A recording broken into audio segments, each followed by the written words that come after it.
From Washington, this is VOA News.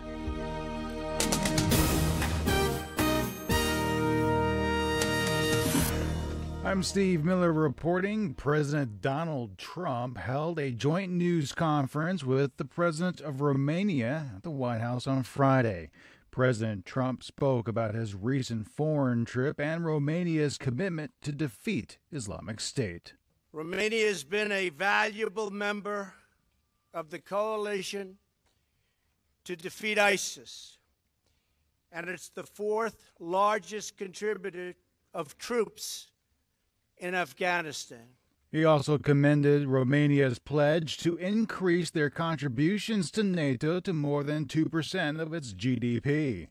When the president was asked about former FBI Director James Comey's testimony Thursday, Trump said he felt vindicated and that he'd be 100% willing to testify under oath.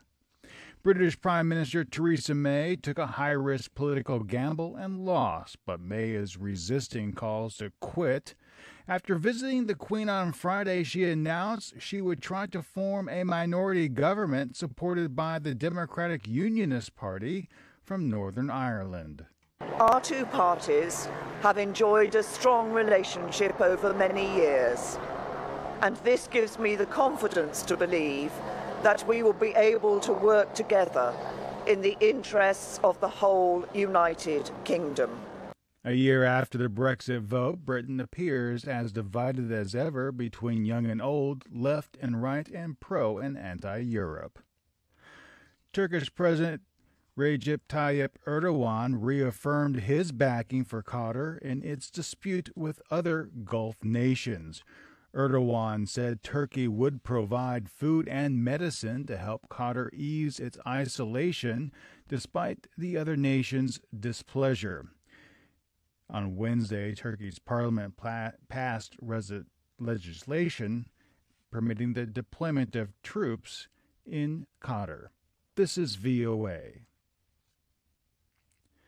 Iran's leadership on Friday accused the United States and Saudi Arabia of supporting the attacks on Tehran that killed 17 people this week. VOA's Philip Alexio. Supreme Leader Ayatollah Ali Khamenei said Wednesday's attacks will only increase hate for the U.S. and Saudi governments.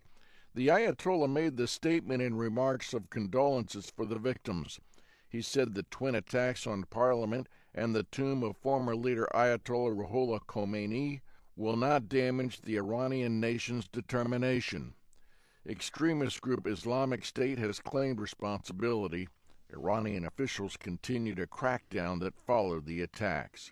Officials said that they have detained 41 suspects in the capital city and the country's western Kurdish provinces in raids on suspected safe houses. A White House official has confirmed to VOA that President Donald Trump, the Secretary of State, and the Secretary of Defense discussed South Korea's suspension of deployment of a U.S. anti-ballistic missile system. Undersecretary for Political Affairs Thomas Shannon will travel to Tokyo and Seoul June 12th to 15th to reaffirm U.S. commitments and continue close coordination on the maintenance and stability and prosperity in the region. North Korea has launched several land-to-sea missiles on Thursday, and Rand Corporation defense analyst Bruce Bennett said these tests do serve a purpose. These are to demonstrate new capabilities, to suggest that they're advancing and covering new areas, but also to give Kim Jong-un some internal cover from the hits he's taking from the Security Council and elsewhere, trying to demonstrate that Kim Jong-un is still a god. The Thursday missile tests were North Korea's fourth in a span of 1 month. Turkey's Prime Minister says Iraqi Kurds' plan to hold a referendum on independence are irresponsible and will create new problems for the region.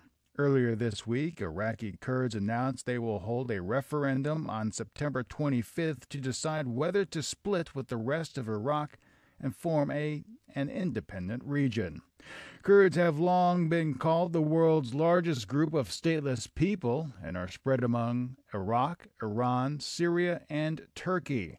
In Turkey, the Kurdish minority have been engaged in an armed conflict with Turkish government for decades.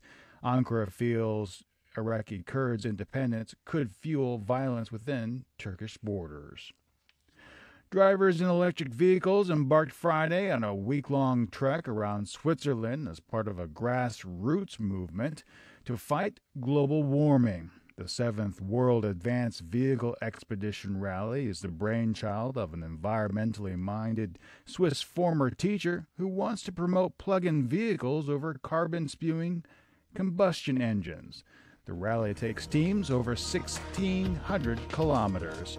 I'm Steve Miller in Washington. That's the latest world news from VOA.